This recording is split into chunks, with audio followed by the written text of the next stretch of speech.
আসসালামু আলাইকুম। কেমন আছেন সবাই? আশা করি সবাই ভালো আছেন, সুস্থ আছেন। আলহামদুলিল্লাহ, আপনাদের দোয়ায় আল্লাহ তাআলার অশেষ রহমতে আমরাও সবাই ভালো আছি এবং সুস্থ আছি। এখন বাজে সকাল 8টা, একটু আগেই ঘুম থেকে উঠছি অনেক আগেই। লেপ খাতার মধ্যেই শুয়ে থেকে তারপরে উঠে ফ্রেশ হয়ে ছাদে গেছি। আর তিশা ভাবি ডাকছে যে আমাকে একটু কালাই রুটি আর বেগুন ভর্তা আর পেঁয়াজ ভর্তা বানাই দে। তো ওরা ওখান থেকে যায় নিয়ে আসলাম আটা আর পেঁয়াজ আর বেগুন। আমার কাছেই বড় বড় বেগুন ছিল, সেইগুলাই ভর্তা করে দেব। তো কালকে তো তানের জন্মদিন গেছে, তো তানজিলার শাশুড়িরা আসছে, শাশুড়ি আর ননদ আসছে মনে হয়, তো তারাই খাবে, এই জন্য বানাচ্ছি। আমাদের রাস্তা দিয়ে এত গাড়ি ঘোড়া যায়, কথা বলেও শান্তি নাই, এত শব্দ, কথার থেকে গাড়ির শব্দই বেশি হয়। তো আজকে সকালবেলা দেখছি অনেক ঠান্ডাও পড়তেছে, কিন্তু মাশাআল্লাহ আজকে খুব সুন্দর রোদ বের হয়েছে। তো ঠিক আছে, ব্যাক ক্যামেরা দিয়ে দেখাই। বেগুন পোড়াচ্ছি গ্যাসের চুলায়। প্রথমেই বেগুন পোড়াইতে দিছি, কারণ বেগুন ভর্তা করে তারপরে রুটি বানাবো। রুটি তো গরম গরম খাইতে হয়, কালাই রুটি গরমটাই ভালো লাগে। আর অনেক বড় একটা বেগুন পোড়াইতে দিছি। আমরা গ্যাসে বেগুন পোড়াই ভর্তা করি। আর এই জায়গাতে এই যে কালাইয়ের আটা ভাঙাই নিয়ে আসছে ভাবি, কালাই দিয়ে ভাঙাই নিয়ে আসছে। আর পেঁয়াজ নিয়ে আসছি। হ্যাঁ, সাহায্য নিতে আসছে।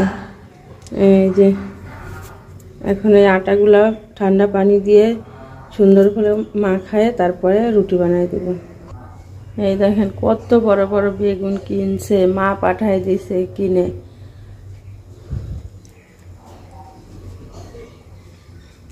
বেগুনও প্রায় হয়ে গেছে। আমরা বেগুন না পুরাই ভর্তা করে খাই না।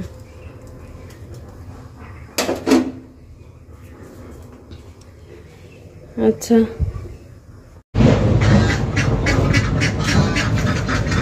আবার কালার রুটি আর এখানে পেঁয়াজ ভর্তা বেগুন ভর্তা করা হয়ে গেছে। এখন দিয়ে আসি, ভাবিরা খাক, অনেক বেলা হয়ে গেছে।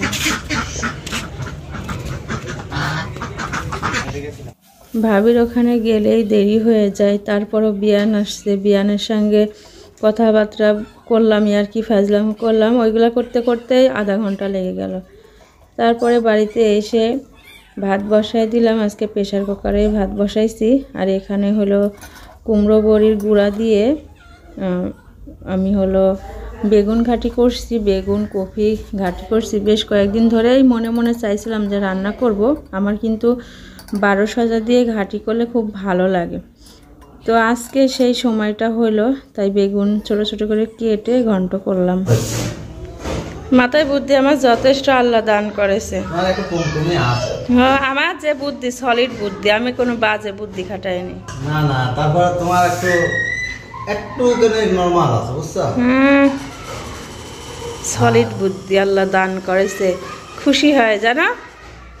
আজকে দুপুরে রান্না হয়েছে কুমড়ো বড়ি দিয়ে বেগুন ঘাটি। অনেক দিন ধরেই অনেক দিন বলতে কি আজ 4-5 দিন ধরেই মানে খালি ভাবি যে আজকে বেগুন ঘন্ট করব, কিন্তু করাই হয় না। তা আজকে ঘাটছি। আমরা গ্রামের মানুষরা কিন্তু ঘাটিই বলি, তাই না? অনেকেই ঘন্ট বলে, আমরাও বলি, কিন্তু আমরা বেশিরভাগই ঘাটি বলি। আর এই যে ভাত আর কি, আর হইল পাতিলে একটু এই যে গরুর মাংসের ঝোল, ওর আব্বুকে গরম করে দিলাম, খাচ্ছে। গরুর মাংস ঝোল দিয়েও কিন্তু ভাত খেতে ভালো লাগে। আর 2 দিন ধরে কিন্তু মাংস খাইছে, আজকে আর মাংস নেই, শুধু ঝোল আছে, ঝোল দিয়েই খাও। আর বলছে কালকে কি আবার আনবো, আমি কেছি এবার তোমার টাকা দিয়ে আনবা, বুঝছো? দুই না, যেটা আমার কাছে থাকবে, তোমার টাকাও যদি হয় আমার কাছে থাকে, ওটা আমার। আর যেটা তোমার পকেট থেকে আনবে ওটা তোমার, বুঝছো? তো বাড়িতে আজকে কারেন্ট নাই, সেই সকালে কারেন্ট গেছে। আপনার ভাইয়া ঘুম থেকে উঠে ঘরে লাইট দিচ্ছে আর কারেন্ট মানে দেখছি যে কারেন্ট নাই, আর এই কারেন্ট আসি নাই। আর এত শব্দ এত আওয়াজ, যা কথা বলে আমি মজা পাচ্ছি না।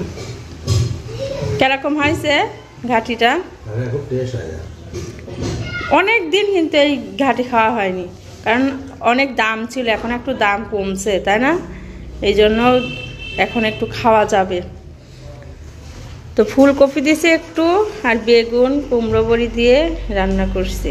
ভিডিওটা কীরকম হয়েছে আমি জানি না, কারণ অন্ধকার ছিল, অন্ধকারে বেশি ভালো হয়নি, সেটা আমি নিজের থেকে জানতে পারছি। দরজা আগলা করে রাখছে, ওই দিক দিয়ে যদি ছাদে ছাগল ওঠে তাহলে তো সর্বনাশ।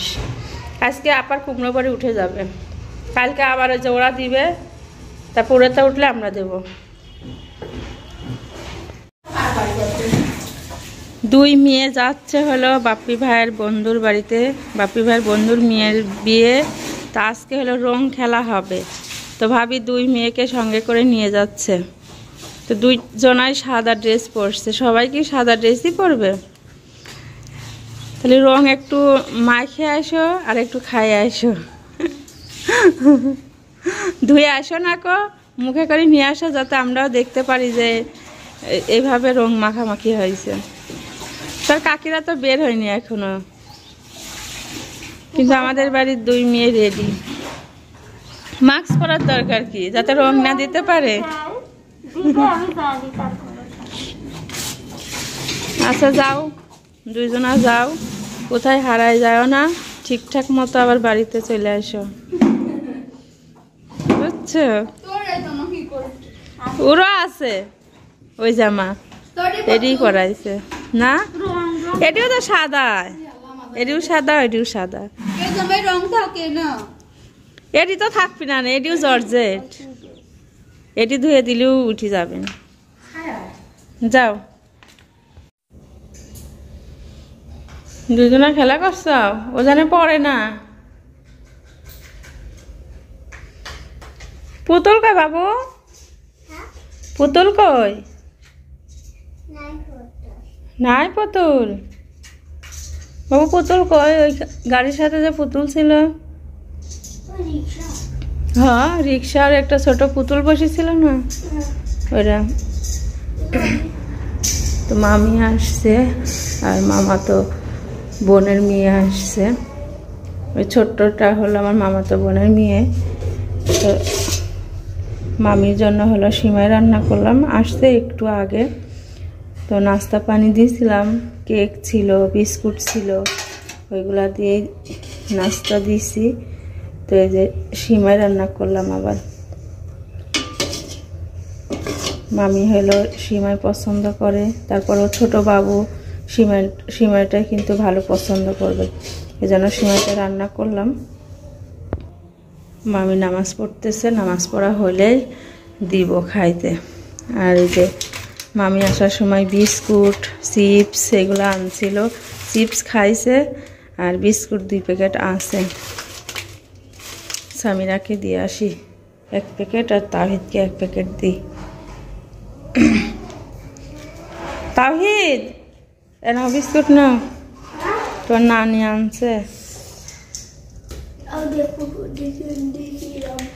এরা কি মাপে বড় ছোট আছে? একই সমান। নাও সামিরা নাও, চিপস খাইছ, বিস্কুট খাও। তো সামিরা হলো রং খেলে চলে আসছে। তো কিরকম আনন্দ করলা একটু বলো দেখি, আমি শুনতেই পারি নাই।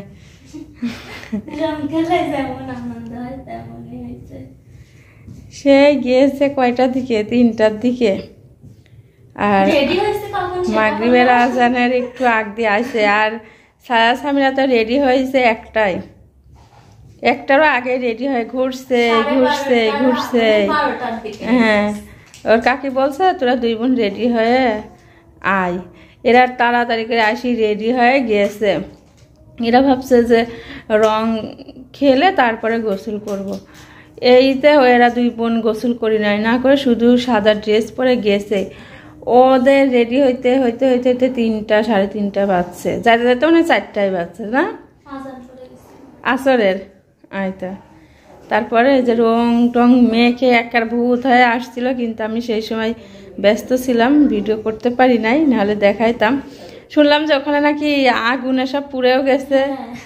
কি বম রংগুলো আছে না, কাকি মানে উল্টা ভাবে ইয়ে করছে, টান দিয়েছে, পেঁচ ঘুরাইছে না? ও তারপরে লাস্টে শাড়িটারি পুড়ে গেছে। শাড়ি ব্লাউজ সব পুড়ে গেছে না? কিন্তু আমার কিছু হয়নি, মানে সবার পড়ছে, সবাই তো কাছেই ছিল। আমি বক্স নিয়ে অন্য জায়গায় দাঁড়াইছিলাম। যে যে কাছে ছিল সে সে পুড়ে গেছে। বউয়ের শাড়ি পুড়ে গেছে। বউ আগে আগুন ধরে পুড়ে যাচ্ছে। যাই হোক, আইসে সবাই ঠিকঠাক মতো বাড়িতেই। আবার সন্ধ্যায় যাবে, সন্ধ্যায় তো হলুদ। সামিরার একদম ইচ্ছা নাই যাওয়ার। আজকে সন্ধ্যায় হলুদ। বাবু ঠিক আছে, আজকের ব্লগ এই পর্যন্তই। কালকে আবার আসবো। সবাই ভালো থাকবেন, সুস্থ থাকবেন। আল্লাহ হাফেজ। আল্লাহ হাফেজ।